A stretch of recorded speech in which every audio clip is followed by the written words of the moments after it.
The Vivo V50 with stunning design and pro-level portrait photography. Buy now. Satyabama Institute of Science and Technology. Admissions open. பாரம்பரியமான சுவையான புது அறிமுகம் KTV True Value Bronadile.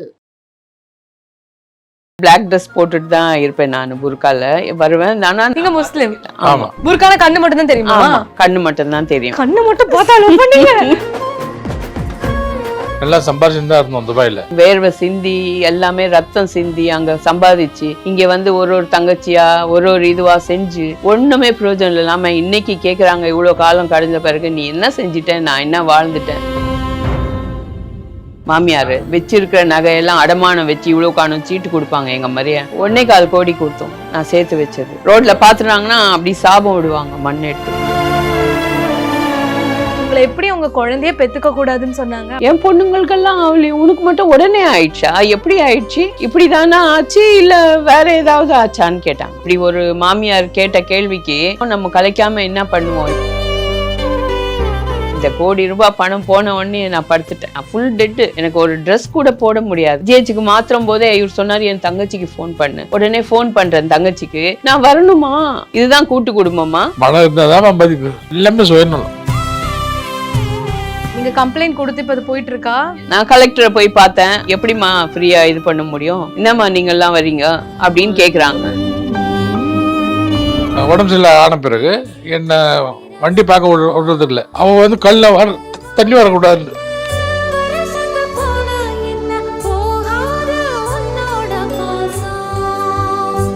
வா தமிழாவால ரொம்ப அழகா அவங்களோட பேச்சை பார்க்கும் பொழுது ரொம்பவே ஒரு புரட்சிகரமா இருந்துச்சு.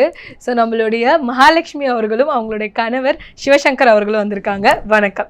வணக்கம். ஸோ முதல்ல மகாலட்சுமி மேம் நீங்க சொல்லுங்க, உங்களோட பேச்சை பார்த்தோம்.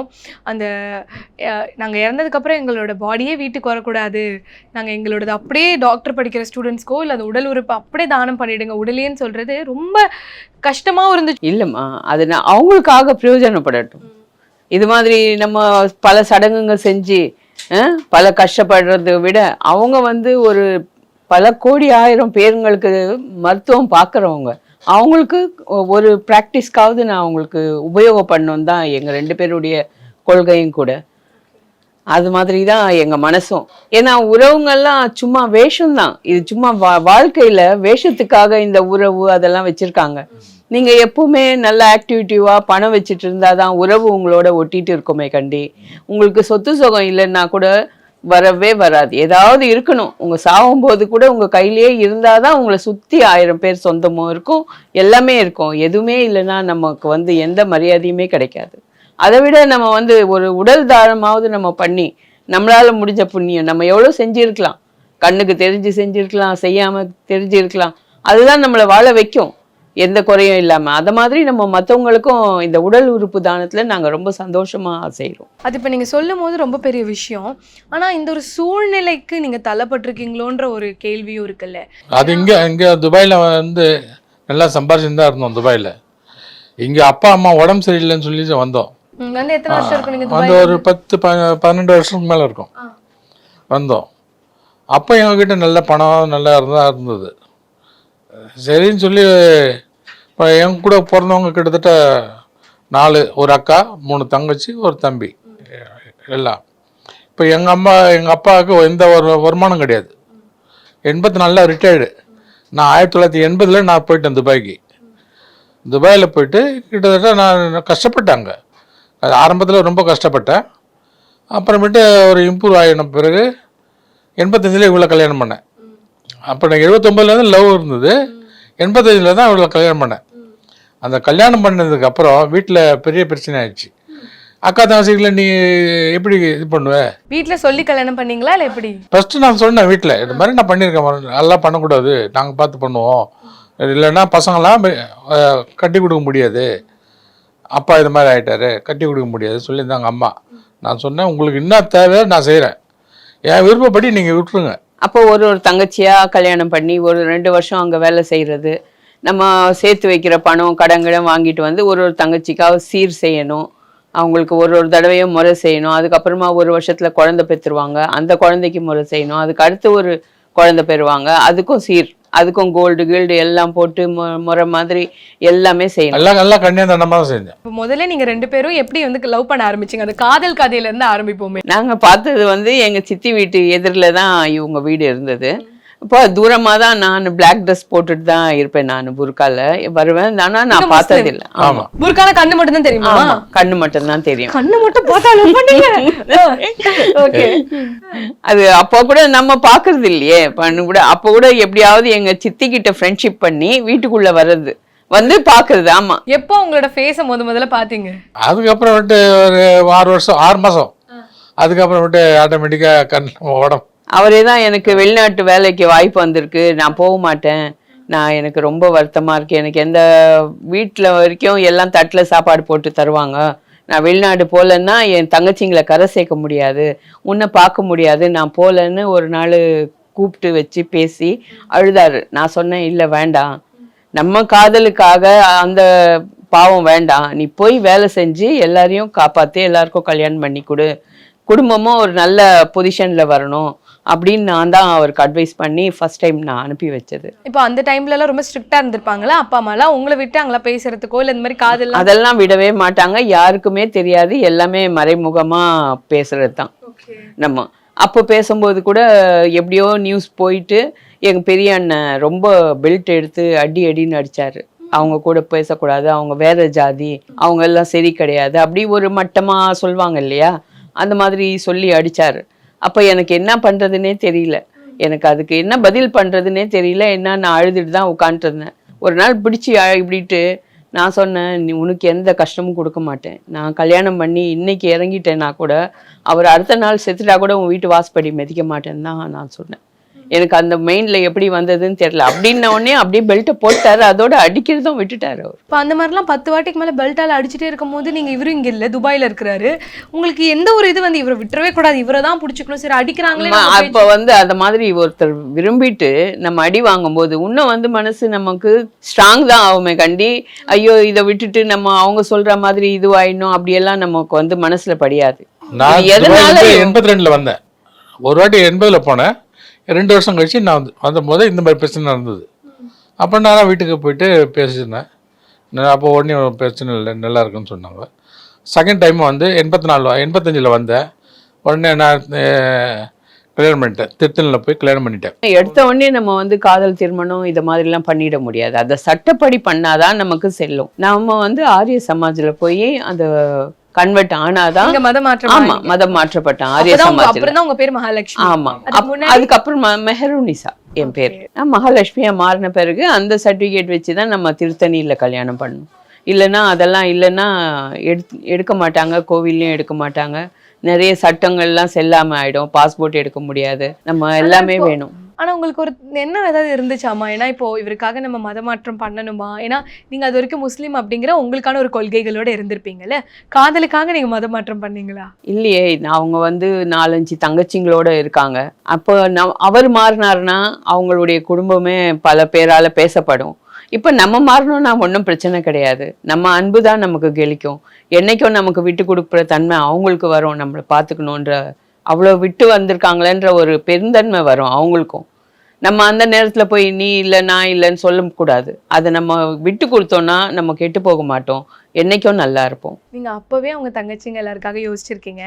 இப்போ ஒரு அக்கா 3 தங்கச்சி 1 தம்பி, கூட பிறந்தவங்க இவ்வளவு பேர் இருக்காங்க. இவர் தான் மூத்த பையனும் போது அந்த குடும்ப பாரத்தை இவர் தான் சுமந்துட்டு தான் துபாயில வேலை பார்க்குறாரு. இப்போ நீங்க ஒரு மருமகளை அந்த குடும்பத்துக்கு வரும்போது உங்களுக்கு எவ்வளவு பாரங்கள் இருந்துச்சு? நீங்க எவ்வளவு பேருக்காக உழைக்க வேண்டியது இருந்துச்சு? அவரோட சேர்ந்து அவர் என்ன செய்யறாரோ அதுல நான் பங்கு தான் எடுக்க முடியும். அந்த பணத்தோடையும் சரி சேமிப்புலையும் சரி எல்லாமே எடுத்துட்டு வந்து நம்ம இங்கே கல்யாணம் பண்ணுறதுக்காக கொண்டு வரணும். எல்லாமே இவங்க பெருசா பார்த்து வச்சுருப்பாங்க. முதல்ல ஏற்கனவே நகைங்க வச்சிருக்கிற நகையெல்லாம் அடமானம் வச்சு இவ்வளோ காணும் சீட்டு கொடுப்பாங்க. எங்கள் மாமியார் 85 கல்யாணம் பண்ணோம், 87ல் அவர் துபாய் கூட்டிகிட்டு போய். அம்மாவுக்கும் இவளுக்கும் பிரச்சனை ஆச்சு. எங்கள் அம்மா மண்ணை தூக்கி போடுறது, பல ரோட்டில் பார்த்துட்டாங்கன்னா அப்படி சாபம் விடுவாங்க மண்ணை எடுத்து விட்டு. அவர் என்ன டிக்கெட்டு விசா எல்லாமே பேரில் எடுத்து கொடுத்து வர சொல்லிங்க அப்படின்னு சொல்லி அனுப்பிச்சி விட்டேன். நான் வந்துட்டேன் 87ல். அதுக்கப்புறம் எங்கள் அம்மா பிரச்சனை கொஞ்சம் டவுன் ஆச்சு. அதுக்கப்புறமேட்டு 85 ஒரு தங்கச்சி கல்யாணம் பண்ணேன். 85 நான் வந்த பிறகு ஒரு தங்கச்சி கல்யாணம் பண்ணேன். நானும் கல்யாணம் பண்ணிட்டேன் 85. அப்புறம் 90 ஒரு தங்கச்சி கல்யாணம் பண்ணேன். 96 ஒரு தங்கச்சி கல்யாணம் பண்ணேன். 2003 ஒரு தம்பி கல்யாணம் பண்ணேன். 5 வருஷம் 6 வருஷம் இப்படி கேப்பில் விட்டு நாங்கள் பண்ணோம். இவன் வந்து 87 வந்தோன்னு வீட்டில் சும்மா இல்லை, துபாயில். நான் ஒரு வீடு எனக்கு கொடுப்பாங்கள்ல கம்பெனியில், அதில் வந்து ரெண்ட்டுக்கு விட்ருவா. நாங்கள் ஒரு ரூமில் இருந்துட்டு 2 ரூமை ரெண்டு கொடுத்து வாடகை வாங்கி இது பண்ண எலக்ட்ரிக் பில்லு இதெல்லாம் கட்ட வேண்டிய எலக்ட்ரிக் பில்லு கேஸு எல்லாமே நமக்கு ஒன்றா தான் வரும். அதில் அது எல்லாமே மெயின்டைன் பண்ணிப்பா. சாப்பாடு பிரச்சனையே எனக்கு ஓரளவு சேவ் இருக்கும். இதுலேயே வந்து டிரைவிங் வந்து அங்கே வந்து டிரைவிங் இன்ஸ்பெக்டர் எடுக்கணும்னா ரொம்ப கஷ்டம். டிரைவிங் லைசன்ஸ் 2 பக்கம் இந்த மிரார்லாம் கிடையாது. ட்ரைவ் பண்ணும்போது அதெல்லாம் க்ளோஸ் பண்ணிடுவாங்க. அதில் பார்க்கிங் பண்ணணும், ஹில்லில் ஏறணும், எல்லாமே இவ்வளோ ரொம்ப கஷ்டப்பட்டு லைசன்ஸ் எடுக்கணும். அங்கே லைசன்ஸ் எடுக்கணும். அதுக்கு என்ன தேவையானது எல்லாம் இவர் பணம் மட்டும்தான் கொடுப்பாரு. ப்ரெஸ்ஸுக்கு காலையில் 8 மணிக்கு போனார்னா நைட்டு 12 மணி தான் டியூட்டி முடியும். அதன் மாதிரி இருக்கும்போது நானாக எல்லா இடம் தேடி கீடி லைசன்ஸ்க்கு அப்ளை பண்ணி அதில் பாஸ் ஆகி அதுக்கப்புறமா இவர் போக்குவரத்து டாக்ஸியில் போயிட்டு இருந்தாரு. நமக்கு ஒரு வண்டி வாங்கி கொடுத்தாரு, புது கார் வாங்கி கொடுத்தாரு லைசன்ஸ். அப்போ நான் என்ன பண்ணுவேன், இவரையும் உட்கார வச்சுட்டு ஒரு ஆடு ஒன்று கொடுத்து லேடிஸுங்களையும் ஒரு 3 பேர் அங்கே துபாயில் வேலை பார்க்குறவங்க, நாங்கள் ஷார்ஜாவில் தங்கியிருந்தோம். அப்போ ஒருத்துக்கு 3 லேடிஸ் வந்துடுவாங்க. லேடி ஓட்டுறாங்கன்னா அவங்களையும் கூட்டிகிட்டு போய் அங்கே ட்ராப் பண்ணு, ரிட்டர்ன் வரவங்களை கூட்டிகிட்டு வந்துட்டு அப்படி ஒரு டாக்ஸி மாதிரி ஒரு 2 வே அடிப்பேன் நான். அப்படியே எந்த பிளாக் மார்க்கும் இல்லாமல் அவங்களுடையது வந்து எல்லாமே சட்டப்படி நீ ஓட்டினாதான் அந்த பிளாக் மார்க் இருக்காது. இப்போ 2 பேரும் நீங்க அங்க வந்து துபாயில வேலை பார்த்துட்டு இருக்கீங்க. நீங்க டிரைவிங் இன்ஸ்ட்ரக்டர், நீங்க சார் அங்க நான் supervisor printing press. Okay. So இப்போ 2 பேரும் அங்க இருந்து சம்பாரிச்சு முழுக்க உங்களோட குடும்பத்துக்கு நீங்க கொடுத்துட்டு இருக்கீங்க. எனக்கு ரொம்ப சப்போர்ட் பண்ணா. நீங்க 2 பேரும் சேர்ந்து உங்களோட அக்கா, தம்பி, தங்கச்சிங்க எல்லாருக்கும் கல்யாணம் பண்ணி வச்சீங்க. அக்காக்கு அப்பா பண்ணிட்டாரு. அப்பா பண்ணாருனால இவர் என்ன பண்ணாரு, ஒரு கம்பெனி ஒண்ணு வச்சு கொடுத்தாரு அக்காக்கு. அவ புருஷன் வந்து அவங்க புருஷன் பயங்கர குடிக்காரு. அந்த சாமான எல்லாம் வாங்கி வச்சுக்கிட்டு டிங்கரிங் பண்றேன்னு அதெல்லாம் மூல்ல போட்டு குடிச்சிட்டு தூங்குவாரு அவங்க வீட்டுக்காரர். வெல்டிங் செட் எல்லாம் வாங்கி கொடுத்தேன். இவரு ஒரு கம்பெனி வச்சு குடிச்சிக்கிட்டோம், அக்காக்கு நம்ம கல்யாணம் பண்ணலையே அப்படி சொல்லுவாரு என்கிட்ட. சொல்லி அந்த பணம் எல்லாம் வேஸ்ட் பண்ணாரு. நீங்க மாசம் எவ்வளவு காசு நீங்க சம்பாதிக்கிறதுல உங்களுக்குன்னு எடுத்துட்டு எவ்வளவு குடும்பத்துக்குன்னு கொடுப்பீங்க? அது வந்து நம்ம கணக்கு போட முடியாது. ஏன்னா அங்க எனக்கு டிரைவிங்ல வந்து எப்பவும் பணம் வந்துகிட்டே இருக்கும், கிஃப்ட் வந்துட்டு இருக்கும், எல்லாமே வந்துட்டு இருக்கோம்னால இவங்களுக்கு தான் ஒரு சம்பளம்னு வரும். இப்போ எனக்கு சம்பளம், போனஸ், நம்ம எக்ஸ்ட்ரா ஓவர் டைம் எல்லாமே எனக்கு அதிகபட்சமா வரும். இதை வந்து நம்ம பிரிச்சு வாங்க முடியாது. எதுவுமே ஏதோ ஒன்று அனுப்பிடுவோம், நம்ம நகை வாங்கிக்குவோம், நம்ம வீட்டுக்கு ரொட்டேஷன். அங்கே சாப்பாடு செலவெல்லாம் ஒன்றுமே தெரியாது, அவ்வளோவா அதிகம் கிடையாது. வாடகை தான் அதிகமாக இருக்கும் அங்கே. அப்போ அந்த 2 வரும். அப்போ நம்ம ஈபி கட்டிக்குவோம். ஃப்ரெண்ட்ஸுங்களோட யாருன்னா 10 ஃப்ரெண்டு இருக்காங்கன்னா ஒருத்தர் ஊருக்கு போகிறாங்கன்னா சாப்பாடு கீப்பாடு, ஒருத்தர் ஊருக்கு போகிறாங்கன்னா ஒருத்தருக்கு ஒருத்தர் பணம் அட்ஜஸ்ட்மெண்ட்டு, அதெல்லாம் அந்த நாட்டிலேருந்து வரவங்களுக்கு. ஆனால் சாதாரணமாக போனாலும் அங்கே வேலை கிடைச்சிடாது. உங்களால் பிரயோஜனம் இருந்தால் தான் அங்கே வேலையும் கொடுப்பாங்க, நல்ல சம்பளமும் கிடைக்கும். அதை மாதிரி வேர்வை சிந்தி எல்லாமே ரத்தம் சிந்தி அங்கே சம்பாதிச்சு இங்கே வந்து ஒரு தங்கச்சியா ஒரு இதுவாக செஞ்சு ஒன்றுமே பிரயோஜனம் இல்லாமல் இன்னைக்கு கேட்குறாங்க, இவ்வளோ காலம் கழிஞ்ச பிறகு நீ என்ன செஞ்சிட்டேன், நான் என்ன வாழ்ந்துட்டேன். அது எதாலன்னா இவர் எங்ககிட்ட நகை பணம் தான் இருந்தது. இவர் 2014 ஷாக் ஆகிட்டேன். அதாவது கை கால் ஊந்துருச்சு சடனாக. ஏதோ ஃபீலிங். அது ஒரு இடம் ஒன்று நம்ம டி நகரில் இது பண்ணதால அது ஷாக். அவரும் ஒரு சொந்தம் தான், ஆனால் இப்போ சொந்தம் இல்லைன்றாரு. 3 செக்கு கேட்டார், இடம் வாங்கி தரேன்னு. 3 செக்கு கொடுத்தோம், பணமும் கொடுக்கல, அந்த செக்குக்கு உண்டான பணமும் கொடுக்கல. 2 நாளில் தரேன்ட்டு இடம் வாங்கி தரேன்னாரு. அது ஒரு ஃபோர்ஜரி டாக்குமெண்ட்ல இடம் வாங்கி கொடுத்துட்டாரு. 1.25 கோடி கொடுத்தோம் நான் சேர்த்து வச்சது. அதுதான் என்னுடைய லாஸ்ட். நான் கொடுக்க மாட்டேன்னு எவ்வளவோ அழுதேன் இவர்கிட்ட. வானா, அவன் வந்து ரொம்ப பெரிய பணக்காரன், அவனுக்கு அதெல்லாம் தூசி, நீ என்ன இந்த பணத்தை போய் அந்த தூசி முன்னாடி பேசுற அப்படின்னு என்னை மட்டம் தட்டி. நான் சொன்ன கஞ்சி குடிச்சாலும் அந்த பேங்க்லேருந்து வர காசுல 2 பேரும் சந்தோஷமா சாப்பிடுவோம், நம்ம இருப்போம். அவனுக்கு பயங்கர கிரிமினல் மைண்டு அவனுக்கு போல இருக்குது. இவருடைய குணத்தை பார்த்துக்கிட்டு அந்த கிரிமினல் மைண்டை யூஸ் பண்ணிட்டான். நீங்க அங்க துபாயில இருந்து அனுப்புனதை வச்சுதான் இவங்க எல்லாருமே இங்க வந்த பிறகுதான் தெரியும் இதெல்லாம். அவங்க ஏமாத்திட்டு இருந்திருக்காங்க. எவ்வளவு உங்களை ஏமாத்தி இருப்பாங்க, எப்படி எல்லாம் என்னதெல்லாம் வித்தாங்க, என்ன நடந்துச்சு? நகைலாம் எல்லாமே வித்துட்டு இருக்கிறாங்க. நான் கன்னியாதானமாக கல்வி கொடுத்தது எல்லாமே வேஸ்ட் ஆயிடுச்சு. நாங்கள் என்ன இப்போ நல்லா இருக்குமா, நாங்களே கஷ்டப்படுறோம் நீங்கள் இப்போ இந்த நேரத்தில் எனக்கு கஷ்டம்னு சொன்னால் நான் என்ன பண்ணுறது? அப்படியே வெளியே போகும்போது நான் அடுத்த நாள் வெளிநாட்டுக்கு போனோம். அந்த நேரத்தில் வந்து படுத்துக்குவாரு தங்கச்சி வீட்டுக்காரு. எனக்கு கடை வச்சு கொடுத்தாதான் நான் இங்கேருந்து போவேன், எல்லாம் நான் செத்துருவேன். எங்கள் மாமியார் ஃபுல் சப்போர்ட்டு. அந்த பொண்ணுக்கு எதுனா செய்யணும், ரயில் வேலைன்னு சொல்லிட்டு அவ்வளோ 15 சவரன் நகை போட்டு கன்னியாதானமாக கல்யாணம் பண்ணி எல்லாம் வாங்கிட்டு எல்லாம் 2 குழந்தைங்களுக்கும் ஒரு குழந்தைங்களுக்கும் நகை போட்டு தான் கல்யாணம் பண்ணி சீர் கொடுத்து அனுப்புனாரு. நீங்களும் சொன்னீங்க இப்போ ஒரு குழந்தை பிறக்கும் அதுக்கு செய்வோம், இன்னொருத்தவங்களுக்கு அப்படி எல்லாருக்கும் செஞ்சீங்களா அந்த தாய் மாமா சீருன்ட்டு? அது மட்டும் பத்தாது, அவங்களுக்கு என்னென்ன ட்ரெஸ் வேணும், அது மாதிரி குங்குமப்பூ வேணும், அது மாதிரி எல்லாம் கேட்டு கேட்டு வாங்குவாங்க. இப்போ அங்கே எதுவுமே ஃப்ரீயாக கிடைக்கிறது இல்லை, எல்லாமே இங்கே விட 10 மடங்கு அங்கே விலை ஜாஸ்தி தான். அதெல்லாம் கூட அனுப்புவார். நான் பெட்டி எடுத்துன்னு வருவேன் அங்கேருந்து. எவ்வளோ செஞ்சீங்கல்ல அவங்களுக்காக, எவ்வளோ நன்றி கிடையாதுமா, நன்றி கிடையாது. என்ன பண்றாங்க? என்ன இப்போ நான் இப்போ இவ உடம்பு சரியில்லைன்னு நகையெல்லாம் விற்று இவ்வளோ ஓரளவு நிறைய ஒரு 38 லட்ச ரூபாய்க்கு மேலே இவளுக்கு செலவு பண்ணி ஒரு ஸ்டடி ஆகிட்டு ஆகல. இப்போ நடக்கிறா, எல்லாமே நல்லா ஆரோக்கியமாக இருக்கிறா. அப்போ எனக்கு தான் கஷ்டம் ஆயிடுச்சுன்னா, நான் கார் பிஸ்னஸ் பண்ணியிருந்தேன். இங்கே வந்து buying and selling, second hand car வாங்குவேன், கடையில் எடுத்து கொடுத்துட்டு இப்போ அதில் வந்து ஒரு 10,000 20,000 அப்படி கிடைக்கும். ஒரு மாதத்தில் ஒரு 50,000 தான் சம்பாரிச்சுட்டு இருந்தேன். இவ படுத்த பிறகு உடம்பு சரியில்லை ஆன பிறகு என்னை வண்டி பார்க்க விடுறதில்லை, போக முடியாது. இவளுக்கு தனியாக ஒரு நர்ஸ் ஒன்று வச்சுருந்தேன், இவளை பார்க்கறதுக்கு. வீட்டுக்கு வேலைக்காரி வச்சுருந்தேன், இவளுக்கு சாப்பாட்டுக்கெல்லாம் கொடுக்கறதுக்கு. ஒரு நாள் நான் இப்போ கார் பார்க்க போயிட்டேன், வீட்டுக்கு வந்து பார்க்குறேன் அழுதுன்னு உட்காந்துருக்கா. நான் எனக்கு ஒரே இதுவாக போச்சு, கஷ்டமாக போச்சு. ஏம்மா அழுவுறேன்னு, எனக்கு சாப்பாடு கேட்டால் கொடுக்கல அப்படின்னாங்க. எனக்கு ரொம்ப கஷ்டமாக போச்சு. நானும் வந்து வேலைக்காரி வச்சது எதுக்கு, அவன் வந்து கல்லில் தண்ணி வரக்கூடாதுன்னு.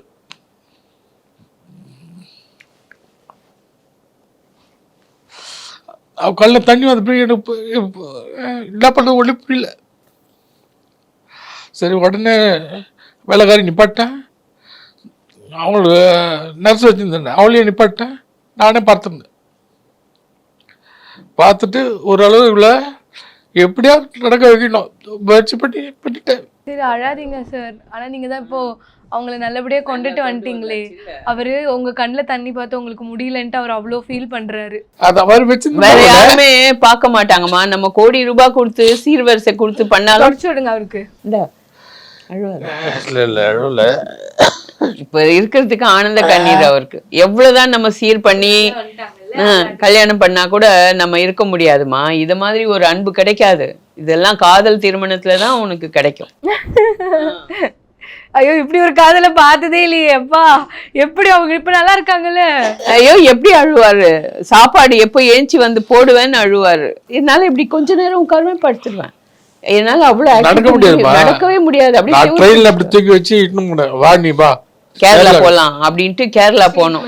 ஆமா, ஒருத்தவங்க கொடுத்தாங்க. அந்த இடம் போன உடனே ஒரு 1/2 hour தான் அந்த டாக்டர் எங்களை பார்த்தாரு. வயசானவர், ரொம்ப உடனே ஓட விட்டாரு என்ன. நீங்க கல்யாணம் ஆகி வரீங்க, எல்லா வீட்டிலயுமே மாமியார் என்ன பண்ணுவாங்கன்னா, கல்யாணம் ஆகி ஒருத்தவங்க வந்து எப்ப குழந்தை தான். உங்களை எப்படி உங்க குழந்தைய பெத்துக்க கூடாதுன்னு சொன்னாங்க? அப்படியே சொன்னாங்க. அப்படிதான். அது தெரிஞ்ச உடனே நான் எப்படி சொல்றதுன்னு தெரியல. அவருக்கு நான் சொல்றது இல்லை. என் பொண்ணுங்களுக்கெல்லாம் உனக்கு மட்டும் உடனே ஆயிடுச்சா, எப்படி ஆயிடுச்சு, இப்படி தானே ஆச்சு, இல்லை வேற ஏதாவது ஆச்சான்னு கேட்டாங்க. அது மாதிரி இருந்தால் நீங்கள் கலைக்கிறதுக்கு நம்ம என்னன்னு நினைப்போம், நம்ம கலைக்காம என்ன பண்ணுவோம். இப்படி ஒரு மாமியார் கேட்ட கேள்விக்கு அசிங்கமா, நீங்க பிரெக்னெண்டா இருக்கீங்கன்னு சொன்னோன்னே அப்படி கேட்டாங்களா? எல்லாமே சுயநலமா, இங்கே எல்லாமே சுயநலம். அடுத்து இன்னும் 2 தங்கச்சி இருக்காங்களே, யார் கல்யாணம் பண்ணி கொடுப்பா? நமக்கு காலம் இருக்குது, நம்ம எப்போ வேணாலும் நம்ம பெற்றுக்கலாம். அதனால என்ன இருக்கு, காலம் இருந்துச்சா? காலம் இருந்தது. ஆனால் எங்களுக்கு ஓட்டம் தான் நிறைய இருந்தது. ஒருத்தருக்கும் 2 வருஷம் 2 வருஷத்துல கல்யாணம் பண்ணி கொடுத்தாலும் அவ்வளோ கேப்ல நம்ம கடன் அழிச்சு நம்மளும் சாப்பிட்டு நம்மளும் சந்தோஷமா இருந்து நாங்கள் எங்கள் பாட்டுக்கு நாங்கள் ஜாலியாக எப்போவுமே இருப்போம். அங்கேயும் சரி, இங்கே வந்து தான் இவ்வளோ தூரம் ஆகும்னு நாங்கள் எதிர்பார்க்கவே இல்லை. இந்த கோடி ரூபாய் பணம் போன உடனே நான் படுத்துட்டேன். நான் படுத்த உடனே எங்களுடைய பிஸ்னஸ் படுத்துடுச்சு. ஏன்னா ஃபுல் டிரைவிங் நான். இங்கே வந்தாலும் நான் ஃபுல்லாக எல்லாம் செக் பண்ணி பார்ப்பேன், ஓட்டுவேன், எல்லாமே பண்ணி சொல்வேன். இதை எடுக்கலாம், எடுக்க வேணாம். அதை விற்பனையிலையும் எல்லாமே பாதிக்கு பாதி இருந்தோம் 2 பேருமே. எல்லாமே படுத்துருச்சு நான் படுத்த உடனே. ஆனா இப்போ உங்க 2 பேருக்கு ஒரு குழந்தைங்க இல்லையே, நீ குழந்தைங்க இருந்தா அவங்க உங்களை அவர் பார்த்துட்டு ஹார்ட் அட்டாக்ல படுத்துக்கிட்டாரு. அவராவது என்ன நல்லபடியா பாத்துக்கிட்டாரு படுத்துட்டு இருக்கும்போது. நான் ஃபுல் டெட்டு. எனக்கு ஒரு ட்ரெஸ் கூட போட முடியாது. இப்படி அப்படி உடம்பு தேய்க்க முடியாது. கை இருக்கும், இது வச்சோம்னா கூட இது வந்து இதுல அழுத்தாது. நரம்பு தளர்ச்சியில அந்த மதப்பு ஆயிடும். அவர் அப்படி கிடையாது. Heart attack. கூட்டிட்டு போறேன், டாக்டர் என்ன திட்டுறாங்க. என்ன எவ்வளோ நேரம் கழிச்சு கூட்டிட்டு வருவேன் நீ அப்படின்னுட்டு என்னென்னமோ மருந்து போட்டாங்க. நல்லா திட்டிட்டு என்ன ஒரு பேப்பர்ல கையெழுத்தும் வாங்கிட்டாங்க. அவங்க கேரண்டி இல்லை செத்தான்னு. நான் என்ன பண்றதுன்னே தெரியல. சரி இங்கே ஆம்புலன்ஸ் பார்க்க முடியாது, இங்கே எமர்ஜென்சி பார்க்க முடியாது, ஜிஹெச்க்கு மாத்திரன்னாங்க. ஜிஹெச்சுக்கு மாத்திரம் போதே இவர் சொன்னார் என் தங்கச்சிக்கு ஃபோன் பண்ணு. உடனே ஃபோன் பண்றேன் தங்கச்சிக்கு. நான் வரணுமா அப்படின்னு அந்த பக்கத்துல இருந்து மைக் போட்டே தான், ஏன்னா நான் தப்பா பேசிட்டேன்னு சொல்லக்கூடிய ஆளுங்க முன்னாடி நான் மைக் போட்டு தான் பேசுறது. நான் வரணுமா அப்படின்னு. ஆமாம்மா எங்களுக்கு பணம் இல்லைம்மா கொடுக்கறதுக்கு அப்படின்னு சொன்னேன் நான்.